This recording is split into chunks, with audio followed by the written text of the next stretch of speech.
Hi, this is Jeffrey Cohen, president of U.S. Advanced Computing Infrastructures Incorporated. This is an article that we wrote on Medium last week, and I want to talk to you about it. So, quantum computers are more energy efficient. In fact, this article will show 10 times more energy efficiency than classical supercomputers, all things being equal. And the thing that I would say is significant restrictions apply. And so here's the tweet that caused it. I just tweeted a good reminder. Today's exabyte computers, when they do a quintillion flops, require 20 megawatts, while a quantum computer will likely use much less. A quintillion flops is 10 to the 18th. It's a lot of processing capability. So I was asked, how many fault-tolerant flops can you get for 20 megawatts with a quantum computer? So let's start with the basics. Quantum computers are self-contained. They're independent systems bundled with environmental controls. They're small. They fit into a few data center racks, and they can be accessible via the cloud. So a quantum computer, again, pretty small. Most of the power goes into the cooling. And so they run anywhere from 20 to 25 kilowatts peak power. Again, it's because the chip needs to be kept colder than deep space. So the other thing is that quantum computers, they make mistakes. They actually sometimes deliver the wrong value. They lose focus. They forget what they were doing. They need preventative maintenance, which at times can take a long time. So we need error correction. And there's lots of ways to do it conceptually, but none have been formalized. We need to maintain, again, very, very extreme environmental controls. It's not just that they're cold, but they're quiet, they're peaceful, they're still. Because otherwise, again, the quantum units get distracted. So here's what we're going to do. We're going to do an A-B system. So if we're in a location, let's say a university setting, a corporate setting, a colo, an A-B system says that I have two quantum computers. One is always production live, let's go, trying to change anything. And the other one can be updated, get a maintenance, and it's ready to switch over if the other system, the A system, goes down for any reason. So then there's the thing about how powerful is one quantum computer?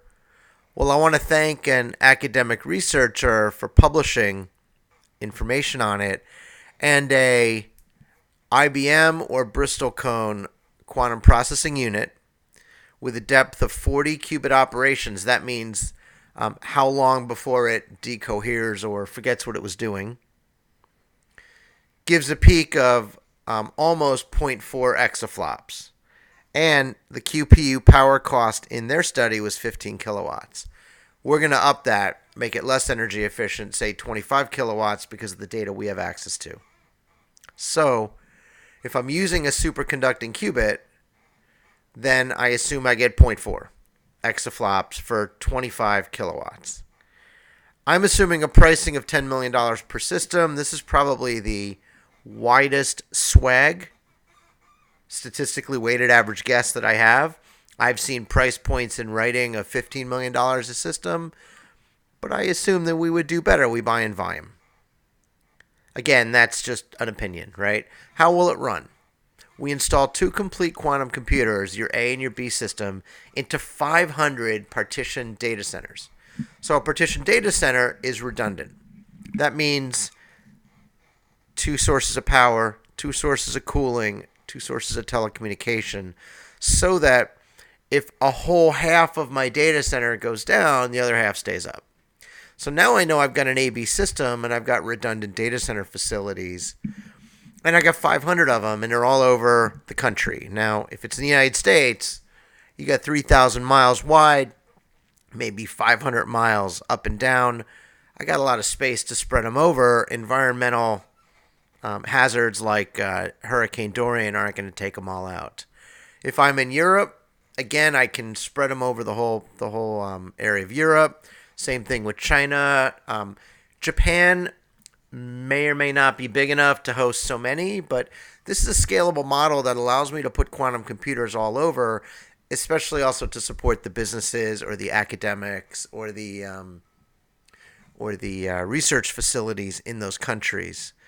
So, and you've got to have a system engineer full time sitting with the quantum computer. We just created 500 quantum jobs at any point in time. And if you assume 4.2 shifts to cover a full week, you're talking 2,000 jobs plus. So, and these are people who know quantum, so I'm very supportive. So how's the math work? So we pay for 1,000 quantum computers, 10 million bucks a piece. Now that's over 3 years.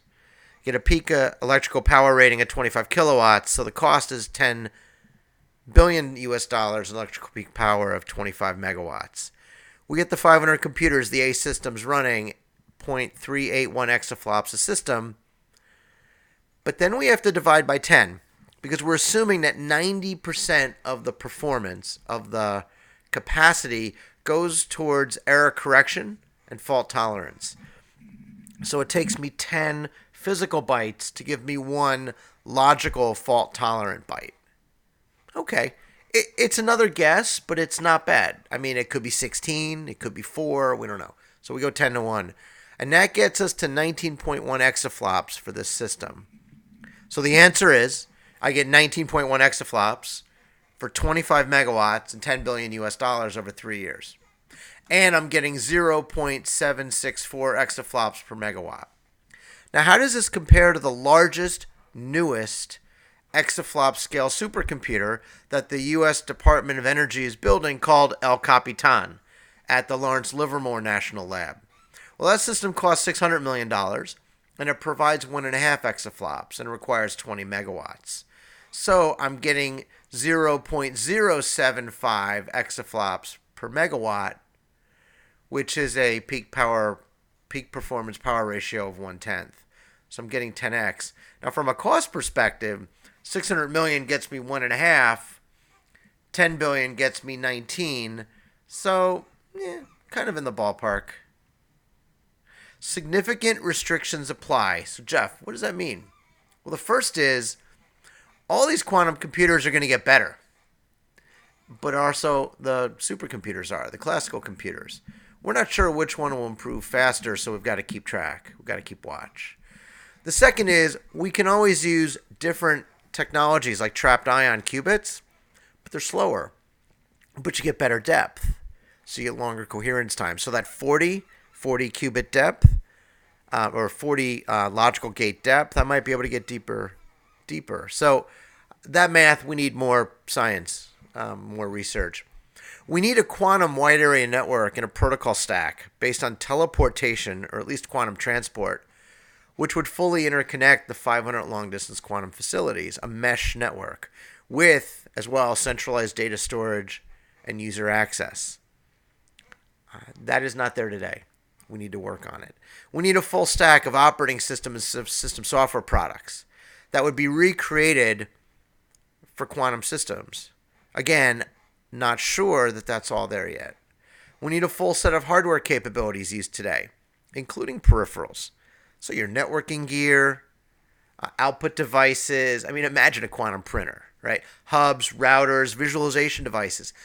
When quantum printers or quantum output comes, maybe I need to look at the information differently. And diagnostic systems.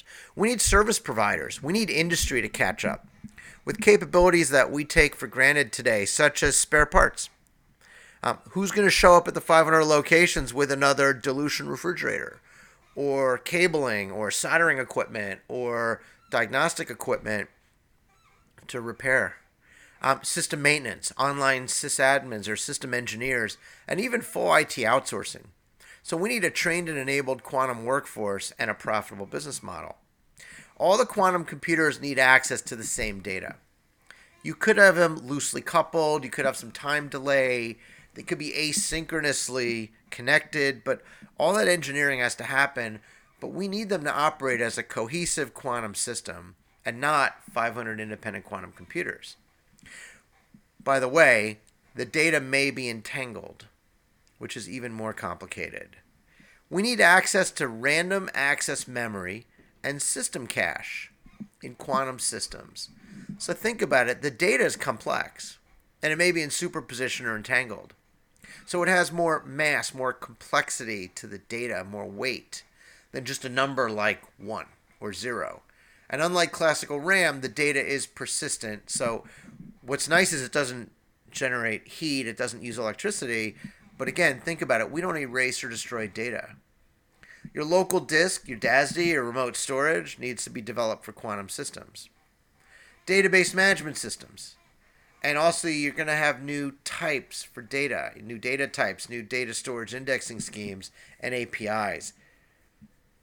We need to improve our programming to access and use the large number space. So think about if I have 64 qubits, that would contain 2 to the 64 values. We could exploit parallelism. We could take advantage of 2 to the 64 potential values of data. But at any point in time, you can't write or even see all those values without collapsing the values back to real numbers.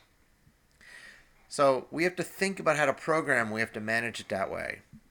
The other is, you have inputs to build a superconducting qubit quantum computer. Things like how do I cool the computer? There may be chemicals that I need. So we might not be able to find it. Now, I did have somebody come back and say, Jeffrey, we're going to be producing helium in large quantities because the business model will change. The government will change the regulations. I think that's fine, but I just don't know that it's there today. I have reason to believe that there may not be enough cooling capacity for 1,000 new quantum computers today. So the last one is having this much system power at one's fingertips could have unintended consequences. We're going to give access to these systems, so jokingly I say, let's not build another Skynet, please, from the movie The Terminator. So I'm going to leave you with a last question. What application would you want to run on 500 quantum computers with the type of massive computing power that we have only been able to dream of before now? And so let's start a dialogue. Again, I want to thank you very much for listening. My name is Jeffrey Cohen. I'm the president of U.S. Advanced Computing Infrastructure, an Illinois corporation. Follow us on Twitter at Chicago_Quantum. www.chicagoquantum.com is our website. And we look forward to working with you or collaborating with you.